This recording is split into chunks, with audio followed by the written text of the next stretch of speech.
All right, so today's video, we're going to be watching a gold 2 support on Mizuki. This player says, I finally hit plat for the first time. Was really proud of making it that far. I was mostly playing Zenyatta, then went to Mizuki after enjoying his TP playstyle a lot. After I hit plat the night before, I figured I should get to sleep after having some awesome games and wanted to end on a high note. Just to make this clear, you played an extra game to end on a high note. So I'll give you one thing I've learned is if you have a good game and you're considering it being the last game, sometimes it might be the right choice. Anyway, I logged on only to get my butt kicked. I got my butt kicked of the century. I kind of just like paraphrased.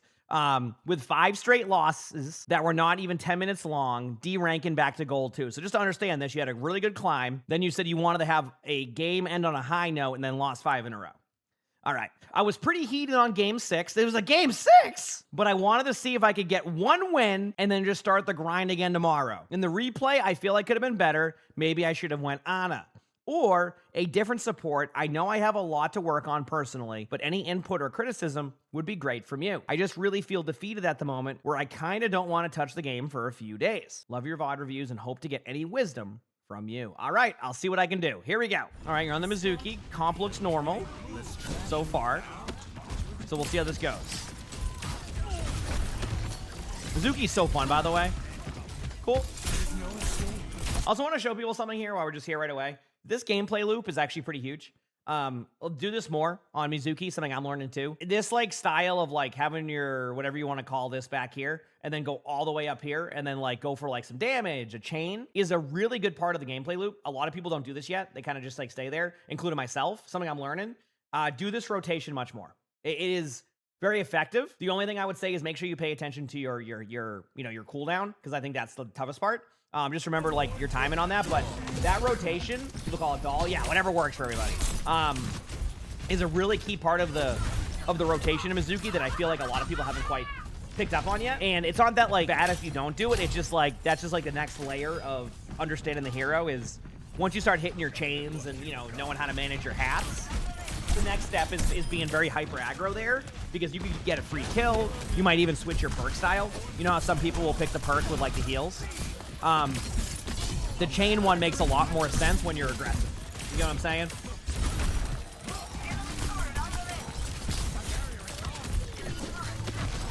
So far, you're playing fine. Obviously, be a little bit more aggro, like I said. I understand the hesitation, though. But so far, your rotations have been solid. Scan, thanks for the 100 bits. Thank you. Appreciate it. But I'm watching. So far, so good. I mean, I might have not looked at your hat management as much, but hat management seems pretty fine. Remember, and this is something that I'm also learning, you don't have to force a kill on a hero if it's a tough kill. As in, like, in that situation, I'd rather see you spam a doorway, go for the Cassidy, go for, like, you know, keeping up your maximum heals. Remember, your heals are, like, see the number right there where it says 2.4? That number goes up through your heals, as you just saw go up a little bit, or through your damage. So you want to kind of keep that at max if you can. So don't try to go for like those like super crazy skill shots if you don't have to. Again, as you climb, that might be more necessary. But with this being what? I think it was a gold game, or yeah, I think it was a gold game, or even like silver. No, it was gold. It's gold because you were in plat. Yeah. Basically, you can get away with a little bit more on targets and just like go for, I don't know. It's okay to just maintain damage on a hazard and make it annoying for him. You know what I'm saying? And then if like the Cassidy or the Mercy is a little bit out of position like this, then you look for that kill. Oh yeah, you definitely want to be aggressive though. And that's something I'm going to start talking about more in Mizuki VODs is using that shift or whatever the cooldown may be, depending on what you play on, to be more hyper aggro, because you can do things like that. This is the correct play to chase the Mercy. Remember to return. Remember to return. Yep, there it is. Keep in mind the Cassidy was behind too, which that res did go off. Now the ultimate, I don't know how to explain the ult. I've been trying to like experiment with it, and like I like waiting on ultimates, but then I've also realized that it's been a lot more difficult to, like, players are getting better at understanding how it works. So I started to use my ultimates more as just like a, hey, let's move up all, and it's been working.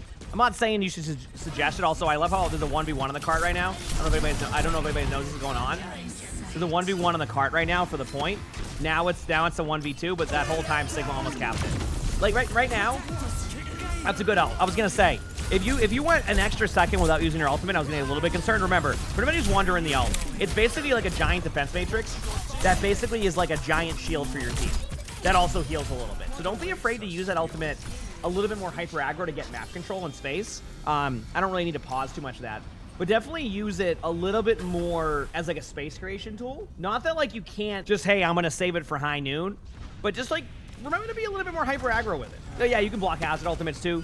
And I'm not saying like not to like think about what else they have. I still want that to be a part of like your thought process of like, oh, like they're gonna have this ultimate, they're gonna have that ultimate. I should save it for that.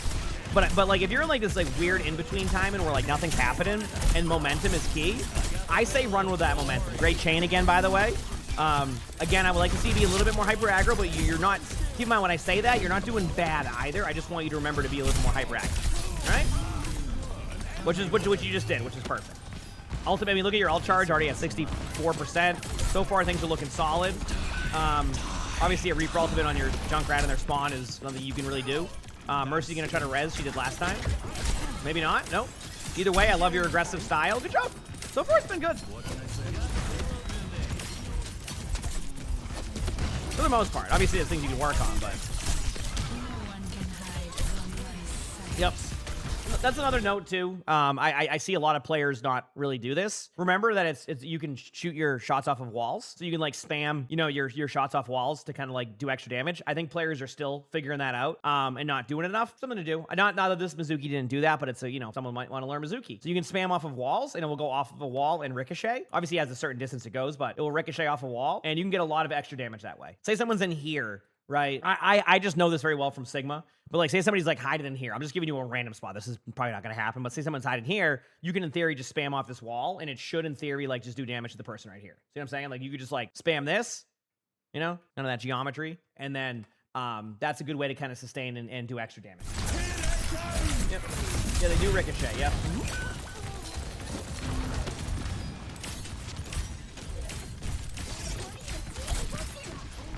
All right, here we go.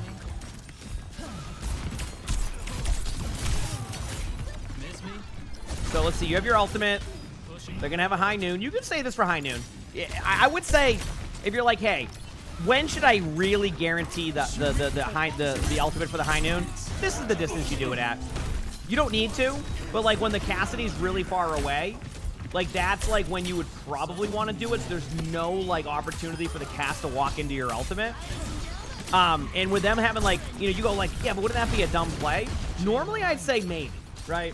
Like if you go really deep into there with that ultimate, but one, I've seen it work. Two, they have a life weaver, which means that with a life weaver, you could technically be more hyper aggro with your high noons. Something to keep note of. I would ult forward here, by the way. This is your time into ult. I know they have a hazard, but there's no hazard ultimate. You want to ult forward to keep the map control. Like, here's what I see. I'm not saying you have to ult now, but like right here would be a perfect ultimate. And I'll show you why. You ult like right here. This is going to block line of sight, which is going to force the hazard back. The hazard's going to have to go back. They have no ultimates to be dealt with, as you know, from them using that. So you would throw that like right here around this area. That's going to isolate anybody from here from doing damage. It gives your team map control, and you can get a free kill on the hazard at the very worst. You can back them up, and then a Juno ultimate can go there. Or vice versa. Juno ultimate in, and then Mizuki ultimate. But you have the opportunity to get a bunch of time right now, and I'm curious to see if your team takes advantage of this, because you have the ultimates to win this. Let's see if your teammate takes advantage of that. Good chain. Perfect. Now you have a numbers advantage, even more so. Use your ultimate. Yep. So what are we waiting on? Let's talk about that. Why not ult that? What are you afraid of? What are you waiting for? And I think that's the way to look at it, because I think when people need to decide to do this ultimate, your number one thing is you're just kind of afraid to hit your ult button, and you just want to use it for the perfect moment. I'm gonna give you a little bit of advice here, and this goes to anybody in any rank. You don't need a perfect ultimate to win a team fight. You just need to win the team fight. In this situation, I look at this and I go, okay, you got to pick on the Mercy. Great job. That was their only ultimate. Oh, are you waiting for the hazard to build out? Listen, if I was playing tank and you decided you wanted to wait the whole time for my ultimate to be activated, I'm already loving this. This is great. Yeah, see, you go because this whole team was there. The numbers were there. That was it was more about the idea of being aggressive to win a team fight. I like the idea of basically just overwhelming them with ultimates to win. If you were to pop Mizuki ultimate and Juno ultimate, you know, within a few seconds of each other around this area, I would say there's probably an 80 to 85% chance you were winning that team fight. I like those odds. I like those odds. Instead, when you use your ultimate now to counter an ultimate, that puts your odds probably in 50-50 because now they're going to ult, they're going to counter ult, and now they can make a decision, right? They're going to be aggressive. So here's the way I look at it. They're going to be aggressive, which is going to force you to be reactive. This is a very proactive game. When you're reactive, now it's basically split in the middle. It's 50%. They can't really push by, and they know not to push in. Obviously, if they do, that's their fault, right? The point I'm making is when you get a pick on a Mercy here, okay, you now have a 5v4. So if you pop an ultimate right away after going back here on your thing, pop it right here, now you have the map control. They can't do anything. That's going to leave a Life Weaver to have to heal through stuff that Life Weaver can't heal, which means Life Weaver is going to be forced to what? Pull somebody away. So now you've gotten a cooldown out. You have a 5v4 advantage. Okay, their Mercy spawns up and pops Valk. Now you have a Juno ultimate with a crap ton of damage. There's a good chance you get 1 or 2 kills during that. And then now you win the team fight. Again, not guaranteed. I didn't say 100%, but do you see where like that snowball effect can really help you win the game? Just want to point that out. That aggressive ult could have brought the team forward. Instead, turns into back to square one. And now they have the ultimate. So now, well, now of course you got to use your ultimate to counter the hazard ult. But that would have been, I think you're sitting on defense right now already. So we'll see.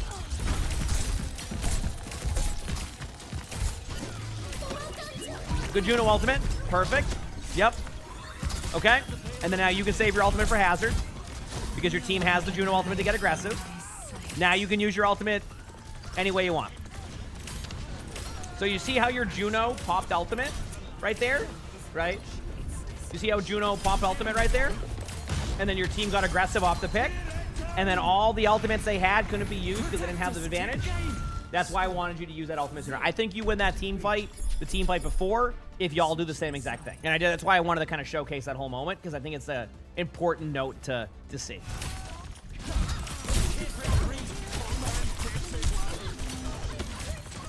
Okay. Yep. So, doing the right stuff, but now you got to angle. Position has been solid out of you. It's not the worst. Like, I feel like you have... So here's my take. I feel like you have a decent gameplay loop. Gameplay loop being like, you know when to go in and attack, you do your chains. I think your problem you're going to have is that you're also relying heavily on your teammates making plays. And that's why I'm very adamant about showing you these ultimate time-ins. Because I feel like you're making your plays, but then you're very static in between. Or like when you have like later into the game, you become very static in your gameplay loop. And what that does is it kind of just makes you wait for something to happen. And I feel like you can be a little bit more proactive with your ultimates. And I think when you start to do that and be a little bit more aggressive with like that, that shift rotation I was mentioning, and I think you start to see even better results. I think right now, that's a lot of what's happening is, I don't think you're doing anything inherently bad. I just think that sometimes you're very reliant on the team aspect of it, which is fine because it's a team game. And I do want to point that out. But I think that individual decision-making needs some work. Not a lot, though. But I think that would help you a crap ton. Soldier went high ground. You heard the sprint, but it's also tough to understand that in real time here. So, use your ult right away. There you go. Good ult. Okay. Now you're on the point. Perfect. There you go. Perfect. See that right there? Win or lose this team fight, that was you making a play. I want to point that out. And what that did was it forced out another ultimate. It forced out a possibility of a second kill. And still your team's winning. Now you need to pay attention to the cart. 0.01 meters. 0.01 meters, I want to point out. So be very careful on the cart. Throw a hat, please. Heal your teammates. There you go. Keep in mind in that situation, don't let them get a free kill. It's okay to throw a hat out there if you need to, because it will bounce back and forth between people. Also, I do like that you take the chains one. I think that's a perk that I need to take more of myself. Something I kind of forget about sometimes. So, yeah, that was a good fight. Yeah. That's why you want to be proactive. That was a proactive situation that went well. You could go for a shift here. I want to point this out, and this is something I'm also teaching myself now. Like this downtime right here, you're waiting for them to make a play. Don't be afraid to go for a chain kill. Keep in mind, you do have to worry about the Mizuki chain, but like I wouldn't be afraid to get like super aggressive up the side stairs and just try. There you go. Yep. There you go. Now, obviously, you can be chained. 1 second. Perfect. Good job. That was good, because that's going to make them think about what you're doing. You make a solid play, and unfortunately, they just make a better play. But that's what I'm talking about. Good job.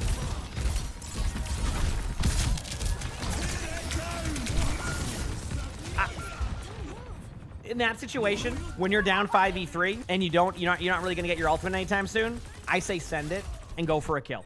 if you get a chain kill there, that can really complicate their decision making. At the very least, you might get all their ultimates out. But be a little bit more aggressive when you're down in numbers there. Obviously, if you're at like 90% on your ult, I think differently there. But I just don't think you're going to be able to sustain the rest of your team. So go for like a kill, and if it works, and then maybe that changes the team fight. But if you stand there in the 5v3, that's an interesting one. I like you trying to spam the Hanzo out, but I also want you to recognize it's a Hanzo, and that's a very advantageous spot. Play a little bit safer next time. I know I've been telling you to play aggressive, but I also recognize you 1v1. You want to catch the Hanzo by surprise, not run at the Hanzo. Does that make sense? Like your aggression on the Hanzo would be a surprise, you know, up a stairwell flank or something, more than just like trying to outduel a Hanzo. You don't outduel a Hanzo in the middle of the open. You win against a Hanzo, you know, going on like a really cool flank play. Instead, you know, and this kind of starts with you, the snowball happens. Your team never resets, and you have a terrible second point. So you go from having a great first point to having a bad second point because all your team needed to do was regroup, and you were so concerned about dueling a Hanzo. Like, think about this.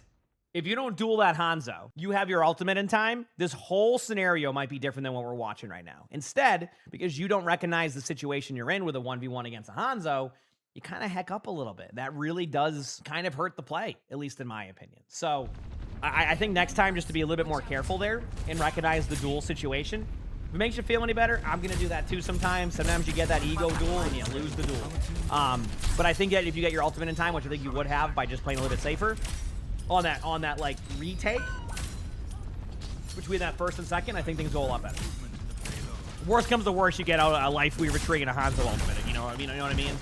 But yeah, that was a bit of a misplay. You definitely need map control here. I'm okay if you ult this, because you have your only ult and like you don't want to lose map control. So I want to see what you do. I'm very curious on your decision making here. Let's see.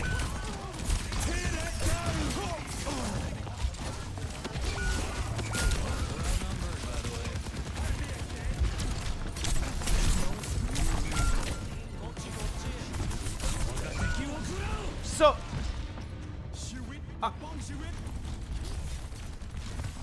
okay. So, what are you waiting for? So, like, this is what I mean. This is all about understanding the situation. That's why I wanted to like see saving it for Overwatch 3. Hey, maybe they've just played like a game of like, you know, Control and Marvel Rivals, and you get your ultimates in between halves, right? Maybe that's what happened. Let's just talk about this very quickly. If you're the only person on your team right here, if you're the only person that is going to be able to like stop a team fight, you need to use your ultimate to like just buy yourself some time. Now listen, I would have popped your ultimate in a 5v5. That's why I mentioned I'm curious to see what your decision making is. And you go, what do you mean? Why would that be a good ultimate? Like, why should I do that? Because this exact reasoning. Look what happens if you don't pop an ultimate. You just lose. And you need to take the odds that like your ultimate will start a domino effect. So if you just pop an ultimate here and it starts a domino effect between the rest of the team, that gives your team a chance. But if you just sit here and do nothing, that's what happens. You just lose. Your ultimate should have been popped before they even pop their ultimates. And then the second time the ultimate should have been popped is when your teammate died. And then when your teammate died and you didn't pop your ultimate, then it should have been popped, and then it should have been popped, and then it should have been popped, and then it should have been popped. But because you're playing so reactive, their proactive gameplay is putting you on your back foot. Now, I know you said you were playing tilted, etc., but I want you to recognize one of your issues right now. You know, I'm not saying like, oh, you're missing a bunch of shots. I don't feel like you're missing your shots. I feel like, you know, obviously everybody misses shots, you know, your mechanics do need a little bit of work, but that's going to come with time. Notice how I'm not mad about your cooldown usage that much, right? Keep in mind, ultimates separate from that. I feel like, you know, you could use your chains a bit more and be a bit more aggressive with that type of gameplay loop, but I'm okay with it.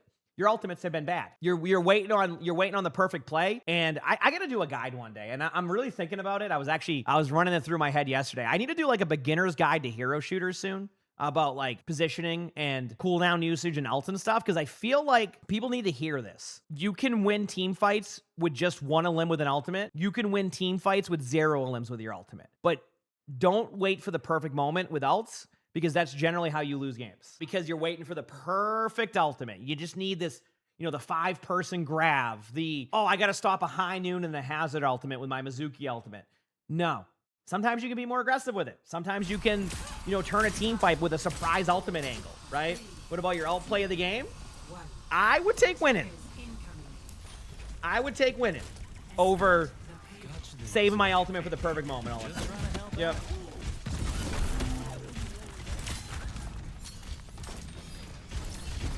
Anyway, use your ultimate.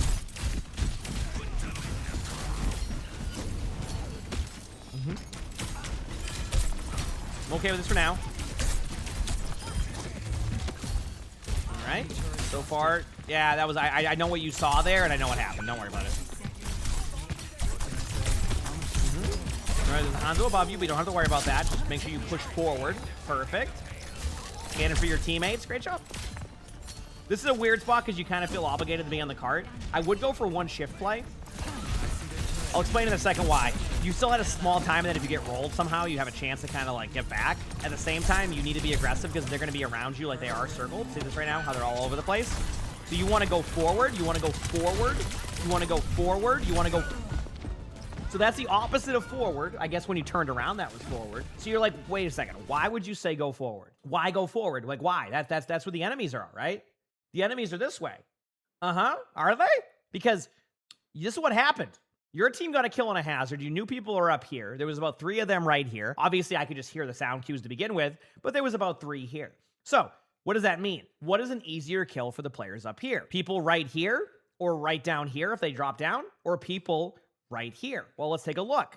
Now, they would require them to path this way, jump up here, go to a small area up on the high ground, and start doing damage. Now, defensively, I don't love this, but I don't hate it either, right? This means that I can sit here, and if I'm on this spot, do damage to people up here, also stop anybody from coming through these doorways, and then now you have a much better shot. What do? You go back this way.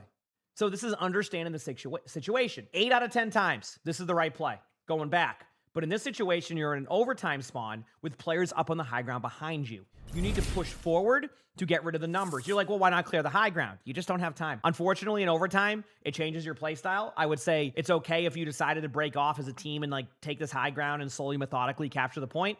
That happens more in top 500. So in a gold game, everybody's going to kind of like gravitate towards the cart over time, which means these players are going to rotate terribly, which means the only thing that you can't do is go back this way. So you want to push forward, isolate any kills here, flip the map on them, and then make them make a mistake, and then hopefully an ultimate builds in that time. Anyway, hope that makes sense, and to why this went the opposite of what it could have went. So. Let's see how your defense goes. Maybe you have a good defense and stop them here. Team starts off a little bit late right now. This isn't like the worst deal. If anybody wants to know, easiest defense Gibraltar, play right here. Have your tank sit at this corner. Did you hear what I said? Have the tank sit at this corner and play like this. Do not push past. Teammates sit up here in high ground. Deny this little stairwell. Tank holds this part. Pay attention to the right side. Buy some time. What happens? Players push past. They lose everybody. They fall over. Why is this a good spot? Because if they do start to overwhelm you, you can back up away. You have a health pack to survive, and you generally can end in a safe spot. We'll see how it goes. There you go. Denying the left side space, which we talked about. You learned your lesson from last time with the Hanzo, but you do want to put some damage in. Your teammates, Hazard's making the correct play on their side of taking away the high ground. There is a Hanzo there, so I would recommend, okay, perfect, that works for me. So far, so good. Yep, love this. Great job. You missed your chain. That's just a normal miss chain. I mean, do you want me to tell you have to hit that chain to get the kill? I can tell you that. I mean, but I think you know, so. You know? I think you know that, so. All right. That's more of a good play by their Hazard. Straight up. Zenyatta. We will find prosperity. Why? Allies will soon return. Here we go. Well, I'm okay with this if this is like not an overtime game, and like in the end it doesn't really matter. But I would have liked to have your ultimate be there, like at a certain point. Keep in mind, Zen was a comfort pick, so I assume that's the why. But let's just talk about it very quickly. Listen, I don't think mechanically, like I think you can be in plat. Like that's where you were, right? And you went on a huge loss streak. Here's the problem: you're just relying on things to happen all the time from the teammate perspective, and like it's a team game. That's a good way to play. I'm a team first player. Chat knows that. But you also have to make plays, and if you sit there and don't make aggressive plays. And keep in mind, aggressive play is not run into their backline and kill their backline with, and kill 3 of them. Aggressive play is using your ultimate. Using it to take map control. Like, think about the time bank. Remember, you would have had an extra minute if you had done that suggested ultimate I said prior. Remember that ultimate with Juno and Mizuki? Second point, defense. You're not recognizing the situation. You're dueling a Hanzo. Why are you trying to out-duel a Hanzo in the middle of Gibraltar second point? Right? Listen, maybe, I can understand a duel on King's Row maybe and like a small doorway for a Hanzo. I get it, right? Because like there's a little bit more opportunity to bounce the damage off the walls, play around corners. So that second point, Gibraltar, you're like the kind of the hero that can save that team fight and help with a retake, you take a duel with a Hanzo, you lose second point for free. Okay, it happens. You go to third point. Now you definitely need to stop them. What do? You hold on to your ultimate the whole time. You don't take the map control back with your ultimate, and you're just waiting for things to happen. You're playing very reactive. Some of your gameplay is proactive. And if you notice, when you're proactive, your gameplay goes well. Apply that to your ultimates. Apply that to your decision-making and how you want to be proactive. Recognize what's a good duel and what isn't. Hanzo mid-range, not the best. Or even long-range at that. The point I'm making, you need to be a bit more of a playmaker. If you start to do that more, be more proactive with your ultimates, you're going to be fine. But in this game, I saw somebody who was playing very hesitant, knew to be aggressive, and then whenever like the situation got a little bit weird, played super passive, and you just change your play style. More of the aggression, more of using your ultimate more proactively, and I think you're going to see yourself climb again. But right now, it feels like you're just waiting for things to happen, and in Overwatch, you got to sometimes make things happen, all right? So you work on that stuff, and you got this. You absolutely got this. You like the video? Make sure to hit the like button. Subscribe to the YouTube if you haven't. Leave a comment. All of that helps. If you want to submit your own, my Discord's where to do that. And remember, it's no guarantee, but we had a lot of submissions, but my Discord's where to submit stuff. And then, yeah, if you want to watch another one of these spectatings and maybe get better or just be entertained, I don't know, click this link over here. It's going to be a good one. With that being said, hope you all have an amazing day/night.